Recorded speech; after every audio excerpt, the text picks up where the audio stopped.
গভীর মনোযোগ দেন বাবাজিরা আমার।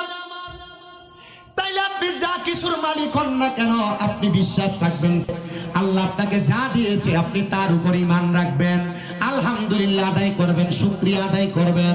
এবার আপনারা বলেন, শুকরিয়া আদায় করলে আল্লাহ তাআলা নিয়ামত বাড়ায় দেয়, বিশ্বাস আমাদের সবার আছে না নাই? আমার এই বিহার মণ্ডলের বাবারা, এরপরে আছে 7 নাম্বার। যখন আপনার তাকদীরের প্রতি ঈমানের কথা বললাম, ওয়াল ইয়াউমিল আখির ওয়াল কদরি খায়রিহি ওয়া শাররিহি মিনাল্লাহি তাআলা ওয়াল বা'সি বাদাল মাউত। আমার আল্লাহ তাআলা যখন আপনাকে মৃত্যু দান করবেন, মৃত্যুর পরে আমার আল্লাহ তাআলা আবার আপনাকে উত্তোলন করবেন হিসাব নিকাশ করার জন্য। ওই মৃত্যুর পরে আপনাকে যে উত্তোলন করবে, আপনাকে সেটার প্রতি ঈমান আনয়ন করা লাগবে। কেমন ঈমান? যদি আপনি ঈমান না রাখেন তাহলে আপনি কুফরি করার কারণে কাফের হয়ে মারা যাবেন। ইয়া রাসূলুল্লাহ, ও মায়ার নবী, রহমতের নবী, তাহলে আপনি কাফেরদের ব্যাপারে আমাদেরকে সংজ্ঞা প্রদান করেন। আমার নবী বলে, যারা দুনিয়ার জমিনের মধ্যে আমি নবীর অন্তর্ভুক্ত, আমি নবীর উম্মত দাবি করলো, কিন্তু আমি নবীর কোনো কথা কাজ কর্ম সম্পাদন করলো না, তারা আমি নবীর দলভুক্ত নয়, তারা আমি নবীর দলভুক্ত নয়। ইয়া রাসূলুল্লাহ, দলভুক্ত নয় মানে তো সে মুসলমান না, তাহলে তার পরিচয় কি? নবী বলেন, সে মুসলমান হয়ে মারা যাক, নাকি কাফের হয়ে মারা যাক, না মুশরিক হয়ে মারা যাক, আমি নবী এটার ব্যাপারে কোনো কিছু আসে যায় না। নবী গো, এই ব্যক্তিগুলা যদি মারা যায় তাহলে তাদের অবস্থাটা কেমন হবে আপনি নবী আমাদেরকে জানিয়ে দেন। নবী আমার বলে, ওই ব্যক্তিগুলার মরণটা বড় ভয়ঙ্কর হবে। ও মুসলমান, এখানে যারা যারা আছেন, আমি জানি না সবাই এশারের নামাজ আদায় করেছেন কিনা, তবে মনে রাখবেন রে মুসলমানের দলেরা, আপনারা মনে মনে সবাই মুসলমান দাবি করেন, কিন্তু আপনার কর্ম দ্বারা আপনি মুসলমান প্রকাশ করেন না। মুসলমান সবাই নামে, কিন্তু তার কর্ম দ্বারা সে মুসলমান না। তাহলে চিন্তা করবেন, যদি আপনি মুসলমান দাবি করার পর আপনার কর্ম দ্বারা কুফরি সাধিত হয়, তাহলে আপনি মুসলমান না, মুসলমান না, মুসলমান না। হুজুর, তাহলে এদের মৃত্যুর অবস্থাটা কেমন হবে? বেআমল, কুফরি করনেওয়ালা, আহলে কিতাব, শিরিককারী মানে মুশরিকদের মরণের অবস্থা কেমন হবে? ও আমার বিহার মণ্ডলের বাবারা, লক্ষ্য করে দেখবেন, আপনাদের এলাকার অনেক মানুষ যখন মারা যায়, মারা যাওয়ার সময় বিছানার মধ্যে প্রস্রাব পায়খানা করে দেয়। অনেক মানুষ যখন মারা যায়, মারা যাওয়ার সময় চোখগুলা উল্টে যায়। অনেক মানুষ যখন মারা যায়, মারা যাওয়ার সময় জিহ্বার মধ্যে কামড় দিয়ে মারা যায়। অনেক মানুষ যখন মারা যায়, নাকে মুখে দিয়ে রক্ত বের হয়ে মারা যায়। একবারও তো চিন্তা করলেন না, কেন মানুষ এমন কষ্ট পেয়ে মারা যায়? কেন মানুষ এমন কষ্ট পেয়ে মারা যায়? হযরতে আনাস রাদিয়াল্লাহু তাআলা আনহু আমার নবীকে প্রশ্ন করে, ইয়া রাসূলুল্লাহ, ও গো মায়ার নবী, রাহমাতুল লিল আলামিন নবীজি, আপনি বলেন না কেন মানুষ এমন কষ্ট পেয়ে মারা যায়? নবী বলে, উম্মতের দলেরা শুনো, যখন একটা মানুষ দুনিয়ার জমিনের মধ্যে থাকা অবস্থায় বেআমল, কুফরি করে, বদআমল করে করে মারা যায়, তার রূহটা যখন কবজ করার জন্য আজরাইল আলাইহিস সালাতু ওয়াস সালাম আগমন করে, আজরাইল আসার আগে আল্লাহ তাআলা তার সামনে আরো 2টা ফেরেশতা পাঠিয়ে দেয়, যেই ফেরেশতাদের চোখের রং হবে নীল চক্ষু। ওই নীল চোখওয়ালা ফেরেশতাদেরকে দেখা বান্দা ভয়ে বিছানার মধ্যে প্রস্রাব পায়খানা করে দেয়। একবারও তো এই বিহার মণ্ডলের মসজিদের ইমামের কাছে জিজ্ঞাসা করল না, ইমাম সাহেব, মানুষটা যে মারা যাওয়ার সময় প্রস্রাব পায়খানা করে দিল, হুজুর কেন এভাবে মারা গেল? এই প্রশ্ন হুজুর রে করে না। মসজিদে একটু ময়লা পড়ে থাকলে যে হুজুরের দোস্তটি তালাশ করে। আপনারা বলেন, এমন মুসল্লি শয়তান মার্কা এলাকায় আছে না নাই? আছে, আছে, আছে। আপনারা যদি বলেন নাই, এটা আমি বিশ্বাস করব না। বলে, হুজুর কেন? কারণ প্রত্যেক এলাকায় এমন 2-1 শয়তান মার্কা মানুষ থাকে। ও মুসলমান, মনোযোগ দিবেন, রহমতের নবী বলতেছে, ওই 2 ফেরেশতা আগমন করার পরে তার সামনে আজরাইল আলাইহিস সালাতু ওয়াস সালাম আগমন করে। আজরাইলের ভয়ঙ্কর চেহারাটা দেখা বান্দা আজরাইলের সঙ্গে কথা বলার চেষ্টা করে, এরে আজরাইল আমার রূহ এখন কবজ করবা না, আমি তোমার সঙ্গে তোমার কাছে আর একটু সময় আবেদন করতেছি, আমার আল্লাহ তাআলার কাছে বলো না আমার আল্লাহ তাআলা যেন আমার আরেকটু সময় দেয় কবরের প্রস্তুতি গ্রহণ করার জন্য। আজরাইল এই কথা শোনার সাথে সাথে তখন বান্দার দুই চোয়ালের মাঝখানে বান্দার জিহ্বাটা কামড় করে আটকে যায়, তখন বান্দা আর আজরাইলের সঙ্গে কথা বলতে পারে না। ও মুসলমান, তখন বান্দা আজরাইলের সঙ্গে চোখের ইশারা দিয়ে কথা বলার চেষ্টা করে, কিন্তু বান্দা চোখ দিয়ে আজরাইলকে বুঝাইতে পারে না, বান্দার চোখগুলা উল্টে যায়। ও মুসলমানের দল, বান্দার চোখ যখন উল্টে যায় ওই সময় বান্দা আজরাইলের সঙ্গে কথা বলবে কেমনে, জিহ্বায় কামড় পড়া যায়, বান্দার চোখগুলা উল্টে যায়। এবার আজরাইল যখন ওই বান্দার বুকের মধ্যে থাবা দিবে, বুকের মধ্যে থাবা দেওয়ার সাথে সাথে বান্দার ঘাড়ের রগগুলা টাস টাস করে ছিঁড়ে যায়, হাতের রগগুলা ছিঁড়ে যায়, পায়ের রগগুলা টাস টাস করে ছিঁড়ে যায়। ও আল্লাহ, এমন কঠিন মরণ, নবী রহমতের নবী কয় শুধু এমন কঠিন মরণ না রে উম্মতের দলেরা, এই মরণ যখন হবে, এই বান্দার রূহ যখন কবজ করা হবে, বান্দার দেহ নিথরভাবে পড়ে থাকবে, বান্দার রূহটা যখন আজরাইল ফেরেশতার সাথে দুইজন ফেরেশতা হাতে নেবে, ওই দুইজন ফেরেশতা নাকের মধ্যে কাপড় দ্বারা এমন ভাবে ঢাকনা দিয়ে রাখবে। নবীজি কেন এমন ভাবে ঢাকনা দিবে? বলে বান্দার দুনিয়াতে কুফরি করার কারণে, শিরিক করার কারণে, বেআমল থাকার কারণে বান্দার রূহটা দুর্গন্ধযুক্ত রূহ হয়ে গেছে, এই জন্য ফেরেশতারা এই দুর্গন্ধযুক্ত রূহুর কবজ করার পরে এই বান্দার দুর্গন্ধগুলা, রূহের দুর্গন্ধ সহ্য করতে পারে না, এই জন্য বান্দার মুখের মধ্যে ফেরেশতারা মুখের মধ্যে, তারা নাকের মধ্যে তারা তাদের কাপড় দ্বারা ঢাকনা দেয়। ওই সময় যখন বান্দার রূহটারে নিয়ে যায়, ওই সময় রূহ নাকি প্রশ্ন করে, এ আজরাইল আমার রূহ যে তুমি এত তাড়াতাড়ি নিয়ে যাও, যদি তুমি জানতা আমার আল্লাহ পাক রব্বুল আলামিন আমার জন্য কি যন্ত্রণাদায়ক শাস্তি রেডি করে রাখছে, তাইলে কোনোদিন তুমি আমার রূহ এত তাড়াতাড়ি নিয়ে যাইতা না। হায় রে, যখন বান্দার রূহটা প্রথম আসমান পর্যন্ত নিয়ে যায়, প্রথম আসমানের দরজার মধ্যে 19 জন ফেরেশতা দাঁড়ায় থাকে, কিন্তু ওই 19 জন ফেরেশতা ওই বান্দার রূহুর দিকে থুতু নিক্ষেপ করতে থাকে। ওই দুইজন ফেরেশতা বলে, কি গো বান্দার রূহুর দিকে কেন তোমরা থুতু নিক্ষেপ করো? তখন জবাব আসে, এই বান্দার শরীর থেকে, বান্দার রূহ থেকে দুর্গন্ধ আসতেছে, আমরা সহ্য করতে পারি না, এই জন্য বান্দার মুখের দিকে আমরা থুতু নিক্ষেপ করতেছি। ও বিহার মণ্ডলের বাবারা, দেবিদ্বারের যুবকের দলেরা, একবার চিন্তা করে দেখো, এমন কষ্টের মরণ যদি হয়, তাহলে ওই মরণের পরে তুমি বড় আঘাত পাইবা, মরার পরে তোমার বড় লাঞ্ছনা, তোমার বড় বঞ্চনা, এগুলা তুমি কোনোদিন সহ্য করতে পারবা না। হায় রে, ওই বান্দার রূহটা আসমানের কোনো দিকে নিয়ে যাওয়া যাবে না। তখন আমার আল্লাহ তাআলার কাছে ফেরেশতারা প্রশ্ন করবে, আল্লাহ বান্দার রূহ কোথায় রাখবো? বলে, জানো না আমি আল্লাহ তাআলা ঘোষণা করেছিলাম, ফি নারি জাহান্নামা খালিদিনা ফিহা, বান্দার ঠিকানা জাহান্নামের মধ্যে, একদিন না, 2 দিন না, 3 দিন না, টানা বছরের পর বছর বান্দা চিরস্থায়ী বাসিন্দা হইয়া জাহান্নামের মধ্যে থাকবে। আল্লাহ বান্দারা জাহান্নামে প্রেস করব, তখন আপনারে আমারে গুনার কারণে, বেআমলের কারণে, কুফরির কারণে, শিরিকের কারণে জাহান্নামের আগুনের মধ্যে হাজার হাজার বছর জ্বালাইবে। কিন্তু রহমতের নবীর হাদিস শরীফের মধ্যে দেখলাম, হযরতে আবু হুরায়রা রাদিয়াল্লাহু তাআলা আনহু বলে, নবীজির জবান মিশ্রিত বাণী, নবীজি বলেছেন একজন জাহান্নামীকে সর্বনিম্ন 3000 বছর জাহান্নামের আগুনের মধ্যে জ্বালানো হবে। ও মায়ার নবী, 3000 বছর জাহান্নামের আগুনের মধ্যে জ্বালাইব, ওই আগুনের মধ্যে বান্দা কেমনে থাকব? হায়রে মুসলমান, আপনার শরীর যখন জ্বালানো হবে, আপনার শরীর জ্বালার পরে আবার আগের মতো শরীর বানিয়ে দেওয়া হবে। 1000 বছর ওই জাহান্নামের আগুনটা লাল থাকবে, ওই আগুনে পুরানোর পর জাহান্নামের আগুনের রংটা সাদা হয়ে যাবে। ওই জাহান্নামের আগুনের মধ্যে আরো 1000 বছর জ্বালাইব, ওই আগুনের মধ্যে 1000 বছর জ্বালানোর পর জাহান্নামের আগুনের রং হবে কালো। আরো 1000 বছর জ্বালাইয়া বান্দার 3000 বছর পরে কথা বলার সুযোগ দিবে, বান্দারে পাশে দাঁড় করাবে তাকাসসুর নামক জায়গায়। ওই জায়গায় যখন বান্দা দাঁড়াইব, বান্দারে বলবে, বান্দা 3000 বছর জাহান্নামের আগুনে জ্বললা, এখন কি আর কোনো কথা বলতে চাও? বান্দা তখন তার ভয়ে আতঙ্কে অন্য কোনো কথা বলবে না। এ ফেরেশতারা,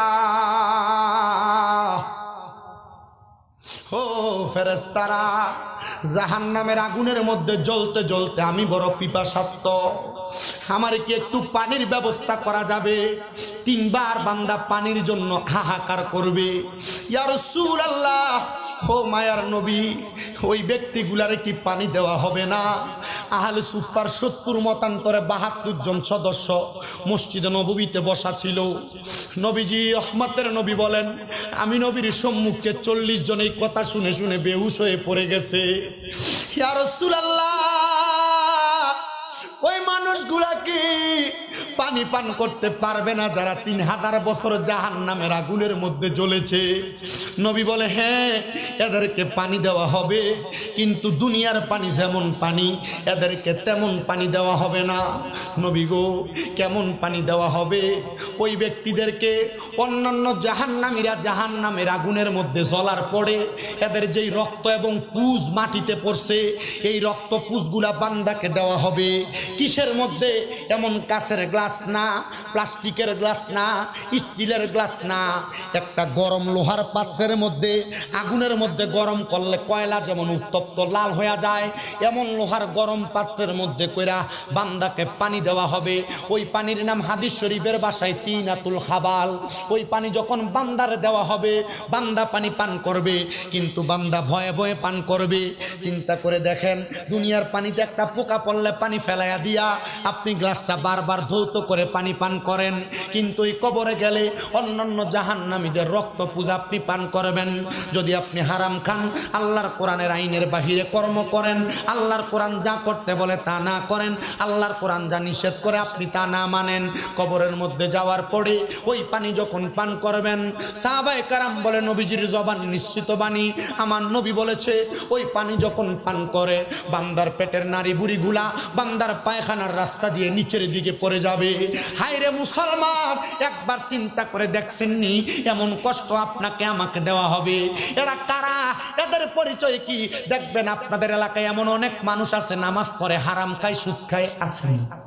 এমন অনেক মানুষ আছে নামাজ পড়ে হারাম খায়, পরের হক মাইরা মাইরা খায়, মানুষের জমি দখল কইরা খায়। আপনারা কোন আছে না নাই? আবার আমরা সমাজের মানুষ এদেরকে ধরিয়া নিয়ে মসজিদের সভাপতি বানাই, এই সমাজের মানুষ এদেরকে ধরিয়া নিয়ে মসজিদের সেক্রেটারি বানাই, সমাজের মানুষ এদেরকে ধরিয়া এলাকার সর্দার মাতাব্বর বানাই। মনে রাখবেন, কেউ যদি এমন কর্মকাণ্ড করেন, এই কর্মকাণ্ড করার কারণে আপনারা কবরে গেলে বড় ধরা পড়া যাবেন।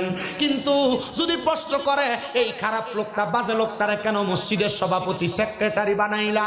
এরা জবাব দেয়, হুজুর আমরার মসজিদের এসি গুলা তো এই বেড়া দিছে এর লেগে সভাপতি, হুজুর আমরার মসজিদের টাইলস গুলো এই বেড়া দিছে এই জন্য সভাপতি, হুজুর আমরার মসজিদের সামনের কাতারের নামাজের মাদুরাটা মুসল্লাটা এই বেড়া দিছে এই জন্য সভাপতি।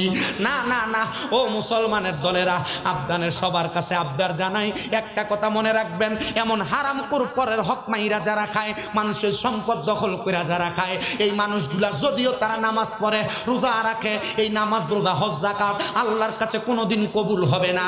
এবার বলেন, এমন উচ্ছৃঙ্খল বিশ্রী লোকগুলা সমাজের মধ্যে বিশৃঙ্খলা তৈরি করে, এই লোকগুলার ঠিকানা কি জান্নাত না জাহান্নাম? ধরে কন্যা জান্নাত না জাহান্নাম? মুসলমান ইমানদারের দলেরা, আমি আপনাদেরকে আরেকটু বোঝানোর চেষ্টা করি, দেখি আপনারা বোঝেন কিনা। সাহাবায়ে কেরাম বলে, ইয়া রাসূলুল্লাহ, ওই জাহান্নামের আগুনের মধ্যে এত পূর্বে এত জ্বলবে, তাইলে ওই মানুষগুলা কবরের ভিতরে যাবে যারা ইমানদার, তাদের কেমন অবস্থা হবে? এবার আল্লাহর কোরআন বলে, ইন্নাল্লাযীনা আমানু ওয়া আমিলুস সলিহাতি উলাইকা হুম খায়রুল বারিয়া। জবান খুলে জোরে জোরে পড়েন আল্লাহু আকবার। আল্লাহর নবী আল্লাহর কোরআন থেকে বলে, জগতের বান্দার দলেরা, নিশ্চয়ই যারা ঈমান আনে, নেক আমল করে, মানে যারা মুমিন, ভালো ভালো কাজ করে, নেক কাজ করে, ওই ব্যক্তিগুলা হইল দুনিয়ার সবচাইতে উত্তম ব্যক্তি, ভালো ব্যক্তি। ও মুসলমান, চিন্তা করে দেখো, তাইলে কষ্ট পায় যারা মারা যাবে, এদের অবস্থা একরকম হবে। যারা মুমিন তারা কেমনে মারা যাবে? আমার নবী বলে, উম্মত, উম্মত মুমিন বান্দার মারা যাওয়ার রূহটা কবজ করার আগে আমার আল্লাহ তাআলা মুমিন বান্দার কাছে দুইটা ফেরেশতা পাঠাবে। তবে নীল চোখ ওয়ালা না, মুমিন বান্দার কাছে যখন ফেরেশতা পাঠাবে ওই দুইজন ফেরেশতার মধ্যে একজনের হাতে জান্নাতের একটা তুফা আপেল থাকবে, আরেকজনের হাতে জান্নাতের মেশক আম্বরের আতর থাকবে। এগুলা নিয়া মুমিন বান্দার কাছে আসবে। একজন ফেরেশতা মুমিন বান্দার মাথার কাছে বসবে, আরেকজন ফেরেশতা মুমিন বান্দার নাকের আগার মধ্যে বসবে। ও আল্লাহ, আজরাইল কি তখন মুমিন বান্দার রূহ কবজ করবে? বলে না না না, আজরাইল তখন মুমিন বান্দার রূহ কবজ করবে না। বলে কেন? বলে আজরাইল যখন মুমিন বান্দার রূহ কবজ করার জন্য আসবে, নামাজি বান্দার রূহ কবজ করার জন্য আসবে, ইমানদারের রূহ কবজ করার জন্য আসবে, আজরাইল 4 বার ইমানদারের রূহ কবজ করার চেষ্টা করবে, কিন্তু আজরাইল রূহ কবজ করতে পারবে না। ইয়া রাসূলুল্লাহ, কেন এমন কথা? আমার নবী বলেন, শোনো শোনো, আজরাইল যখন ইমানদারের বুকের মধ্যে রূহ কবজ করার জন্য হাত দিবে, তখন ইমানদার বান্দার বুকের মধ্য থেকে জবাব দিবে, এই আজরাইল ইমানদারের বুক দিয়ে রূহ কবজ করা যাবে না। বলে কারণ কি? বলে ইমানদারের বুকের মধ্যে আল্লাহর কোরআন, রাসূল পাকের হাদিসের মুহাব্বত, আল্লাহ নবীর ভালোবাসা বিরাজমান। এরে আজরাইল, আমরা এই বুক দিয়ে বান্দার রূহ কবজ করতে দিব না। এবার আজরাইল ইমানদার বান্দার কপালের মধ্যে আক্রমণ করবে রূহ কবজ করার জন্য। বান্দার কপাল থেকে জবাব দিবে, এ আজরাইল, আমরা ইমানদার বান্দার রুকু এবং সিজদা, এই কপাল দ্বারা বান্দা কত সিজদা দিয়া সুবহানা রাব্বিয়াল আলা বলে সময় কাটাইছে, বান্দার রূহ কবজ করবা, এ আজরাইল এই কপাল দিয়া রূহ কবজ করতে পারবা না। বান্দার ডান দিকে আক্রমণ করবে, বান্দার ডান দিক থেকে দুইটা ফেরেশতা জবাব দিবে, আজরাইল এই বান্দার রূহ এমনে কবজ করতে পারবা না। বলে কারণ কি? কারণ কি? বলে আমরা ডান দিকে এই বান্দার দান সদকাগুলা দাঁড়ায় গেলাম, বান্দার রূহ কবজ করাতে পারবা না। এবার বাম দিকে আক্রমণ করবে। ও আমার বিহার মণ্ডলের বাবা, ও আমার রূপাইয়ার বাবারা, বুঝি তুমি মুমিন হও, ওই মুমিন বান্দার বাম দিক দিয়ে যখন আক্রমণ করবে, জবাব দিবে, রে আজরাইল, আমি কইলাম মুমিন বান্দার পিতা মাতার খেদমত, এই বাম দিক দিয়া মুমিন বান্দার রূহ তুমি কবজ করতে পারবা না। হায় রে, আজরাইল তখন আমার আল্লাহর কাছে ফিরে যাবে, আল্লাহ বান্দার রূহ তো কবজ করা যায় না। ওই সময় আজরাইলের আগে যেই তুই ফেরেশতা আসছে, ছোট বাচ্চা ঘুমানোর সময় মা যেমন মাথায় হাত বুলে দিলে ছোট বাচ্চা ঘুমায়া যায়, মুমিন বান্দা এমন ভাবে রহমতের ফেরেশতার হাতের পরশ পায়া ঘুমায়া যাবে। আল্লাহ বলবে, আজরাইল, যারা জবান দিয়ে কালিমা পড়ছে মুমিন হইছে, এই ব্যক্তি তো কালেমা পড়া ছাড়া মারা যাবে না। অল্প কিছুক্ষণ পর বান্দার ঘুম ভাঙবে, বান্দা কালেমা পড়বে, বান্দার জবান দ্বারা বাতাস বের হবে, তখন বান্দার রূহ তুমি কবজ করবা। এবার বান্দা কালিমা যখন পড়ে, রে বাবারা, কালিমা পড়ার সময় আজরাইল তার রূহ কবজ করে, বান্দা টের পায় না। ওই বান্দার রূহটা নিয়ে যখন আজরাইল সামনের দিকে যায়, বান্দার রূহ আজরাইলের সঙ্গে কথা বলে, এ আজরাইল, তুমি আমার কেন এত আস্তে আস্তে নিয়ে যাও? তুমি যদি জানতা আল্লাহ তাআলা আমার জন্য কত নিয়ামত রেডি করে রাখছে, তাহলে তুমি আমার এত আস্তে আস্তে নিয়ে যাইতা না। আজরাইল ওই বান্দার রূহটা যখন সামনের দিকে নিয়ে অগ্রসর হয়, আগের বান্দা বেঈমান বান্দা, বেআমল বান্দা, কাফের মুশরিক বান্দার সময় নাকের মধ্যে কাপড় দিছে, কিন্তু দেয় না। আসমানের 19 জন ফেরেশতা মুমিন বান্দার রূহ যখন আসমানের দিকে নিয়ে যাওয়া হয়, মুমিন বান্দার রূহ ওই আসমানের কাছে নিলে ওই ফেরেশতারা থুতুও নিক্ষেপ করে না। ফেরেশতারা বলে, আহলান ওয়া সাহলান মারহাবান দুয়ুফুল্লাহ দুয়ুফুর রহমান, মানে আল্লাহর মেহমান বইলা বইলা মুমিন বান্দারে স্বাগতম জানায়। ও আমার বিহার মণ্ডলের বাবারা, আপনারা বলেন, এমন মুমিন হয়ে আমরা মরতে চাই কি চাই না? যেই মরণের সময় আজরাইল কষ্ট দেয় না, যেই মরার পরে আসমানের ফেরেশতারা আল্লাহর মেহমান বইলা গ্রহণ করে, কেমনে এমন মরণ পাইবেন? একবার কি চিন্তা করছেন? যদি আপনার ঈমান এবং নেক আমল ঠিক থাকে, তাইলে আপনি এমন মরণ পাইবেন। কিন্তু এই জায়গায় একটা মজার কথা আছে, আমরার এলাকায় এক জাতের মাছ আছে, যেই মাছগুলা ধরলে হাতে থাকে না, ফিসলিয়া জায়গা, নাম কি? কি মাছ? আজরাইল আজরাইলের হাতে মুমিনের রূহ যখন নিবে, মুমিনের রূহ আজরাইলের হাতে থাকবে না, ঠিক এমন ভাবে পিছলে পিছলে যাবে। কুমিল্লা আলিয়া মাদ্রাসায় আমাদের হেড মুহাদ্দিস আব্দুর রাজ্জাক হুজুরে হাদিস যখন আমরারে পড়ায়, হুজুর বলতেছে, এ বাবা, বাইন মাছ যেমন হাত থেকে পেছলায় পেছলায় পড়া যায়, মুমিনের রূহ আজরাইলের হাতে থাকবে না। হুজুর কেন কেন? বলে জানুনি, কারণ আমার আল্লাহ তাআলা কোরআনে বলছে, ওয়ালা তাকুলু লিমান ইয়াকতালু ফি সাবিলিল্লাহি আমওয়াত বাল আহইয়াউ ওয়ালাকিন লা তাশউরুন। এই আয়াতের ভঙ্গানুবাদটা পরে কইরা বুঝায়া দেই, বুঝতে পারবেন। ওই বান্দা যখন ওই কবরের মধ্যে যাওয়ার পর আজরাইল তার রূহ নিয়ে যায়, এবার আজরাইলের হাতে রূহটা থাকে না, মুমিনের রূহ। আজরাইল বলবে, আল্লাহ, এই বান্দার রূহ তো আমার হাতে থাকে না। আল্লাহ বলবে, যাহাবি ওয়াল ফিদ্দাতের দুইটা পেয়ালা নাও, ওই পেয়ালার মধ্যে জান্নাত থেকে আইনা রাখবে, বান্দার রূহ তো তখন থাকবে না। ও আল্লাহ, বান্দার রূহ তো কোনো জায়গায় থাকে না, এই বান্দার রূহ আমি কোথায় রাখবো, কোথায় রাখবো? এবার আমার আল্লাহ তাআলা বলবে, আমি না বলছিলাম যারা মুমিন, যারা ইমানদার, তারা মরে না, বাল আহইয়াউন, তারা জিন্দা। আল্লাহ কেন জিন্দা? আমার আল্লাহ তাআলা কয়, শুধু জিন্দা না, আমি আল্লাহ তাদেরকে রিজিক দেই তাদের কবরে। আর তাদেরকে যারা মরা বলে, শোনো শোনো, ওয়ালাকিন লা তাশউরুন, এরা নির্বোধ, এরা বোকা, বুঝে না। আপনারা মনে করতেছেন আব্দুল হালিম রহমতুল্লাহ আলাইহি মারা গেছে, না, মারা যায় নাই। আলেম ওলামারে প্রশ্ন করবেন, উনি ইন্তেকাল করছে। মরে যাওয়া আর ইন্তেকাল করা এক না। ইন্তেকাল শব্দটা বাবে ইনফিয়ালের ওজনে স্থানান্তরিত হওয়া, জায়গা পাল্টাইছে, দুনিয়ার জগৎ থেকে বরজকে আলমে গেছে। আর বান্দাদের রূহ কবরে যাওয়ার পর আবার আল্লাহ তাআলা ফিরিয়ে দেয়, ফিরিয়ে দেয়, ফিরিয়ে দেয়। ও আল্লাহ, কেমন মজা বক্ষণ করবে আপনার কাছে জানতে চাই।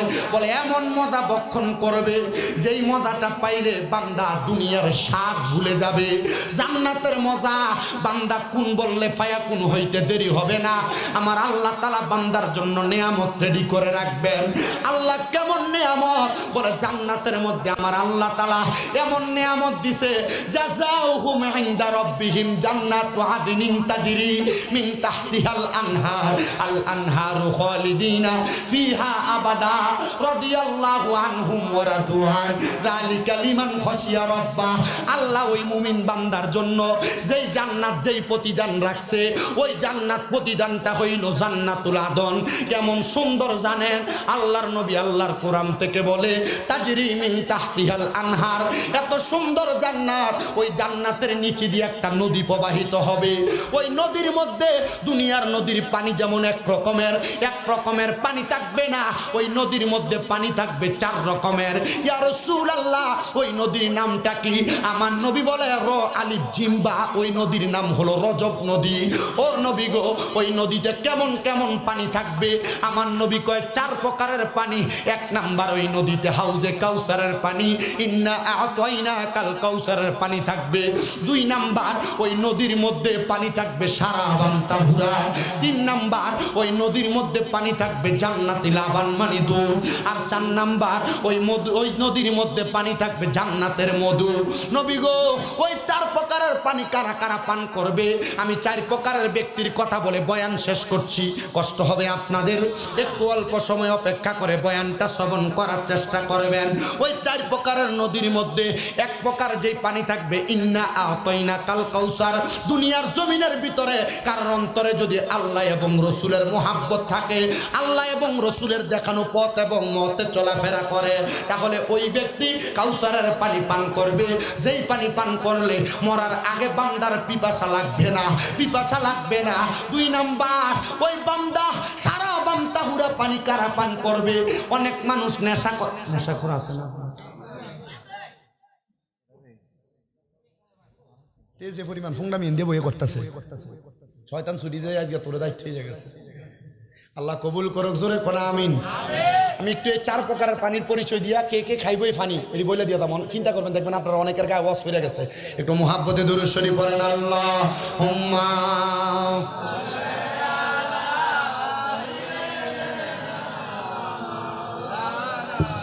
তাহের সাহেব ওয়ালা আলে সাইয়্যিদ মাও মুহাব্বতে পড়েন আল্লাহুম্মা সাইয়্যিদিনা মাওলানা মুহাম্মদ ওয়া আলা আলে সাইয়্যিদিনা প্রাণ ভরিয়া পড়লে দুরূদ জীবনের গুনাহ ঝরে যায় মুহাব্বতে পড়লে দুরূদ আল্লাহর নবীজি শুনতে পায় আল্লাহুম্মা সাল্লি মাওলানা মুহাম্মদ ওয়া আলা আলি সাইয়্যিদিনা সাহাবায়ে কেরাম প্রশ্ন করি ইয়া রাসূলুল্লাহ নবী মায়ার নবী আপনার কাছে জানতে চাই ওই সারা বান্তাহুরা কারা কারা পান করবে নবী আমার বলতেছে যারা কোনোদিন তাদের মুখ দ্বারা নেশা করে নাই তারা ওই সারা বান্তাহুরা পান করবে ও এলাকার যুবক ও এলাকার মুরব্বী বাবারা যারা বন্ধু বান্ধবের প্ররোচনায় পড়ে নেশা করো যারা বন্ধু বান্ধবের প্ররোচনায় পড়ে সিগারেট খাও যারা বন্ধু বান্ধবের প্ররোচনার মধ্যে পড়ে দুনিয়ার যে কোনো বাজে হারাম পানীয় পান করো মনে রাখবা ওই সারা বান্তাহুরা তোমার কোনোদিন নসিব হবে না তাইলে বোঝা যায় সারা বান্তাহুরা তারা পান করবে যারা কোনোদিন নেশা করে নাই ও মুসলমান 3 নাম্বার জান্নাতের দুধ তারা পান করবে ইয়া রাসূলুল্লাহ ইয়া হাবিবাল্লাহ জান্নাতের দুধ কারা পান করবে আপনি নবী বলেন না দুনিয়ার জমিনে এমন অনেক মানুষ দেখা যায় যারা দুনিয়াতে মা মারা যাওয়ার পরে বোনের সম্পদ বুঝিয়ে দেয় না মা বাবা মারা যাওয়ার পর ভাই ভাইয়ের সম্পদ বুঝিয়ে দেয় না মানে এতিমের সম্পদ দখল করে খায় আর মিথ্যা কথা এতিমের সম্পদ দখল করে খায় মানুষের সম্পদ দখল করে খায় তারা কোনোদিন জান্নাতের দুধ পান করতে পারবে না ও নবী গো আপনার কাছে জানতে চাই জান্নাতের মধু কারা পান করবে নবী বলে যাদের জবান দ্বারা কোনোদিন কোনো ফাহিশা কথা আসে নাই মিথ্যা কথা আসে নাই ওই মানুষগুলা জান্নাতের মধু পান করবে নবীজি বুঝতে পারলাম জান্নাতের মধু পান করবে তবে আপনার কাছে জানতে চাই এই মধুগুলা কারা কারা পান করবে নবী বলে তারা জালিকা লিমান খশিয়া রাব্বা যারা দুনিয়াতে আমার আল্লাহকে সবচাইতে বেশি ভয় করছে আল্লাহরে কারা ভয় করছে আমার নবী কয় রাদিয়াল্লাহু আনহুম ওয়া রাদু আন আল্লাহর কোরআনেই তো তাদের পরিচয় দেয় যারা দুনিয়াতে আল্লাহকে সবচাইতে বেশি ভয় করছে আর আমার আল্লাহ যারা আল্লাহর প্রতি রাজি খুশি হয়েছে আর আমার আল্লাহ যাদের প্রতি রাজি খুশি হয়েছে ওই ব্যক্তিগুলা জান্নাতের এমন স্বাদ এমন মজা পাবে ও মুসলমান তেঁতুল যখন খান আপনার জিহ্বায় টক লাগে লবণ খাইলে আপনার লবণাক্ত কড়া লাগে একবার চিন্তা করেন জান্নাতের স্বাদ কত মজা কত ওই মজা আপনি পাবেন কিনা আল্লাহর নবী রাহমাতুল লিল আলামিন নবীর প্রখ্যাত সাহাবী হযরত আবু বকর সিদ্দিক রাদিয়াল্লাহু তাআলা আনহুর নাম আপনারা সবাই শুনেছেন উনি যখন ইন্তেকাল করেছে উনার ইন্তেকালের পরে মসজিদে নববীতে উনার জানাজা হয়েছে আমার রাসূল তখন রওজা আতহারের মধ্যে উনার ইন্তেকালের পরে উনার জানাজা যখন হয়েছে জানাজার পরে সবাই আবু বকর সিদ্দিক রাদিয়াল্লাহু তাআলা আনহুর লাশটা দাফন করবে এমন টাইমে হযরত তালহা রাদিয়াল্লাহু তাআলা আনহু সিদ্দিক আকবরের লাশটা নিয়ে উনি রাসূল পাকের রওজা মুবারকের সামনে দাঁড়ায়া উনি চক্ষু বন্ধ করে কান্না করতে করতে বেহুশ অবস্থায় পড়ে রইলেন উনি বলেন আমি এমন অবস্থায় শুনতে পাইলাম আমাকে আমার রাসূল রওজা মুবারক থেকে ডাক দিয়ে বলতেছে এরে তালহা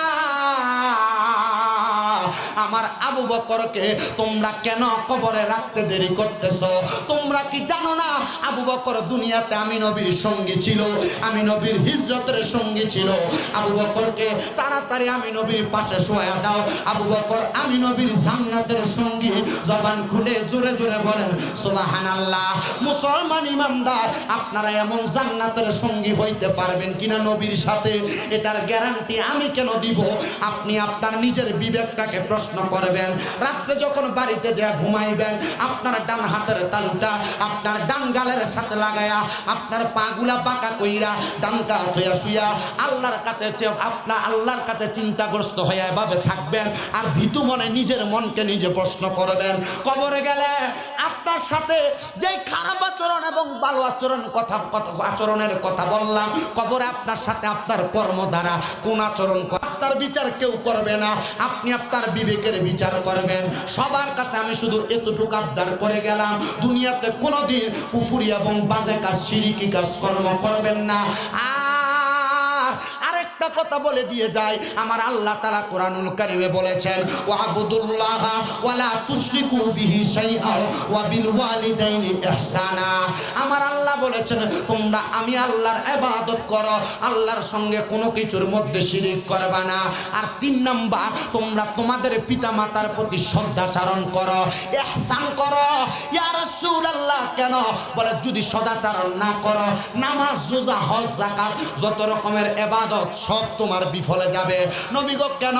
এবার নবীর হাদিস নবী শোনাইতেছে, রেদার রব্বি ফি রিদাল ওয়ালিদাইন, সাখাতুর রব্বি ফি সাখাতিল ওয়ালিদাইন। নামাজ রোজা পয়রা কেউ যদি ওই আম্মা আব্বারে কষ্ট দেয়, আল্লাহর কসম, আমার নবীর ঘোষণা, আমার আল্লাহ ওই বান্দার প্রতি বেজার হয়ে যায়। কোন সন্তান যদি তার মা বাপরে খুশি রাখে, আমার আল্লাহ তাআলা তার প্রতি খুশি হয়ে যায়। কিন্তু বর্তমান জামানায় এমন একটা সময়, অনেক সন্তানেরা তাদের মা বাবার মনে কষ্ট দেয়, আঘাত দেয়, বাইরে বাইরে ঝগড়া করে জুদা করে দেয়।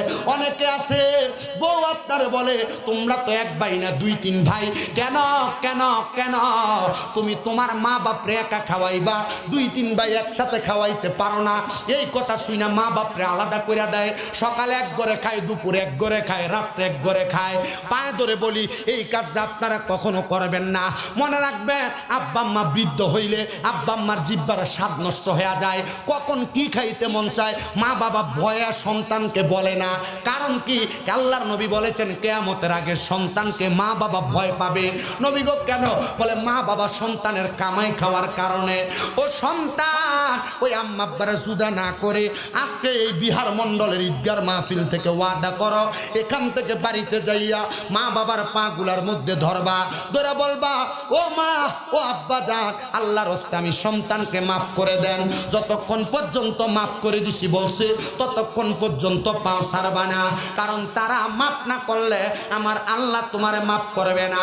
বলবা, এখন থেকে আর আলাদা খাওয়া লাগবে না, এক ঘরে খাবার খাবেন। আমি সন্তান ঘোষণা করলাম, মা, অন্য ঘর থেকে খাবার দিলে আপনি ওই খাবার ভক্ষণ করবেন, কিন্তু আলাদা আলাদা মা বাপরে ঘরে ঘরে ফিরাইও না, কারণ তোমরা 2-3 সন্তান কই মা বাবা বড় কষ্ট করে মানুষ করছে।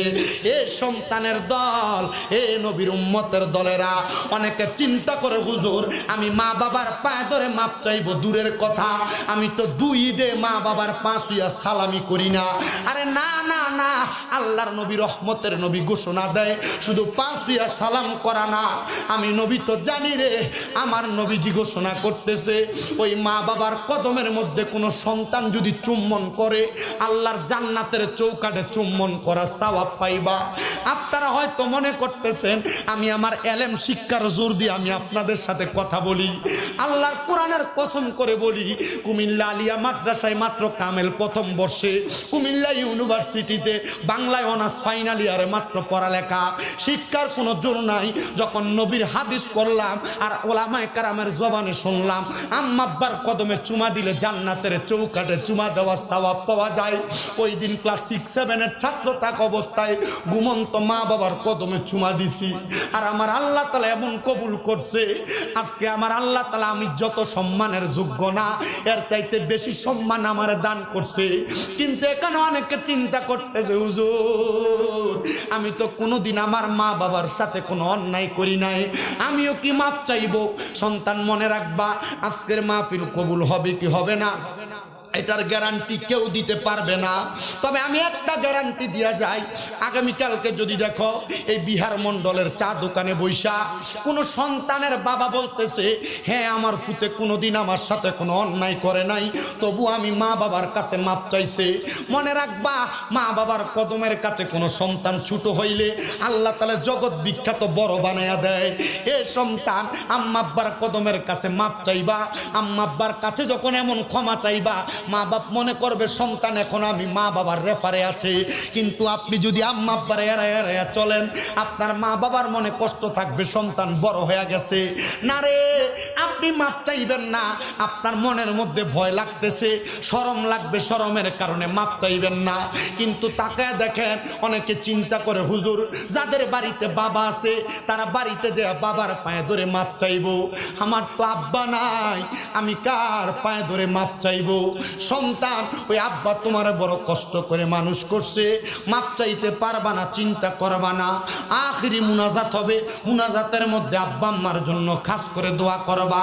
অনেকে চিন্তা করে, হুজুর যাদের বাড়িতে আম্মা আছে তারা বাড়িতে যাইয়া মার পায়ে ধরে মাপ চাইবো, আমার তো মা নাই, আমি কার পায়ে ধরে মাপ চাইবো? সন্তান, আল্লাহর নবী ঘোষণা করে, কোন সন্তানের মা বাবা মারা যাওয়ার পরে ওই সন্তান যদি আল্লাহর কাছে হাত বাড়ায় দোয়া করে, রব্বির হামহুমা কামা রব্বায়ানি সগীরা ওয়া কুর রব্বির হামহুমা কামা রব্বায়ানি সগীরা, এই দোয়াটা করে আর চোখের মনি কোঠার মধ্যে একটা মাছির মাথা পরিমাণ পানি ছাইরা দিয়া কান্না করে, ওই পানি মাটিতে পড়ার আগে আমার আল্লাহ তাআলা ওই সন্তানের মা বাবার জীবনের গুনাহ মাফ করে দেয়। ও আল্লাহ, আপনি জানেন এই বিহার মণ্ডলের রূপায়া যুব সমাজের উদ্যোগের 13তম ইসলামী সম্মেলনের কোন যুবক, কোন মুরব্বী বাবা, কোন প্রবাসীরা এই মাহফিলের মধ্যে আল্লাহ তারা মা হারায়া বাবা হারায়া দোয়ার জন্য ইন্তজাম করেছে, দোয়া চায় আল্লাহ যাদের মা বাবা কবরে, আম্মা আব্বা প্রত্যেকের কবর নাজাতের ফয়সালা করে দেয়। আপনারা বলেন আখিরি মুনাজাতের মধ্যে রহমতের নবীর ওসিলা দিয়া দোয়া করলে আমার আল্লাহ ওই দোয়া কবুল করতে পারে কি পারে না? আল্লাহ যেন আমাদের প্রত্যেকের দোয়া কবুল করে। আসলেন নবী এই দরাতে রহমত বরকত নিয়ে, তাজিমে সালাম দেই সকলে ওই নবীকে, ইয়া নবী লানাকুনান্না মিনাল খাসিরিন। মাবুদ ও দয়াল আল্লাহ, একটু রহমতের নজর করে তাকিয়ে দেখেন গো আল্লাহ, এই কুমিল্লা জেলার অন্তর্গত দেবিদ্বার থানাধীন বিহার মণ্ডল রূপায়া শাহিদ যা ময়দানে যুব সমাজের উদ্যোগে আজকে 13তম ইসলামী সম্মেলনের মধ্যে আমার সঙ্গে ওলামাই কেরাম, দাড়ি পাকা মুরব্বী বাবারা, যুবক নজওয়ান ভাইয়েরা, ছোট্ট ছোট্ট মাসুম বাচ্চারা, পর্দার অন্তরালে আমার কত অবলা সরলা মা বোনেরা হাত বাড়াইছে গো আল্লাহ। যার হাত আপনার কাছে মায়া লাগে, পছন্দ হয়, ওই হাতের উসিলায় আমাদের প্রত্যেকের জীবনের গুনাহগুলো মাফ করে দেন রাব্বুল আলামিন। আমরা জীবনে অনেক গুনাহ করেছি, লুকায়া লুকায়া গোপনে গোপনে অনেক গুনাহ হয়েছে। আমাদের গুনার খবর আমাদের মা জানে না, আমাদের গুনার খবর আমাদের বাবা জানে না।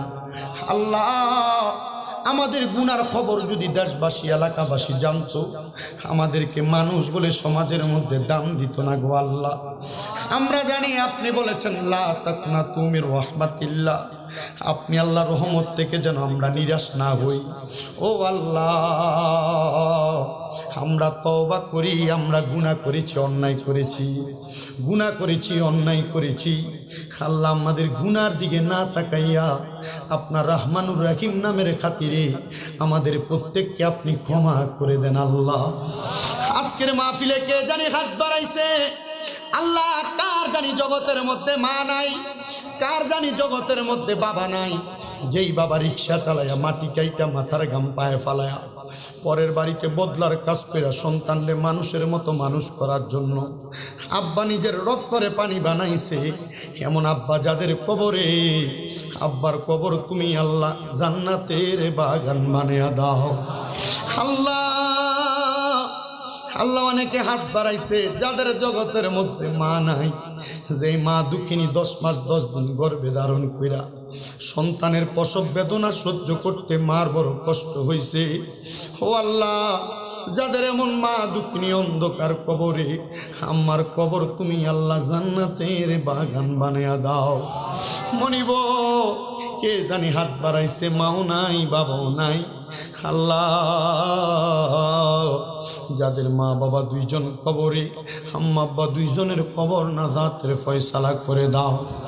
রব্বে কারিম আল্লাহ ফরিয়াদ আপনার দরবারে, এই বিহার মন্ডল রূপয়া যুব সমাজের 13তম ইসলামী মাহফিল, অনেকে মা বাবা দাদা দাদি বংশের কবর আযাব মাপ চেয়ে দোয়া চাইছে, প্রত্যেকের খাস দোয়াগুলো তোমার দরবারে কবুল মঞ্জুর।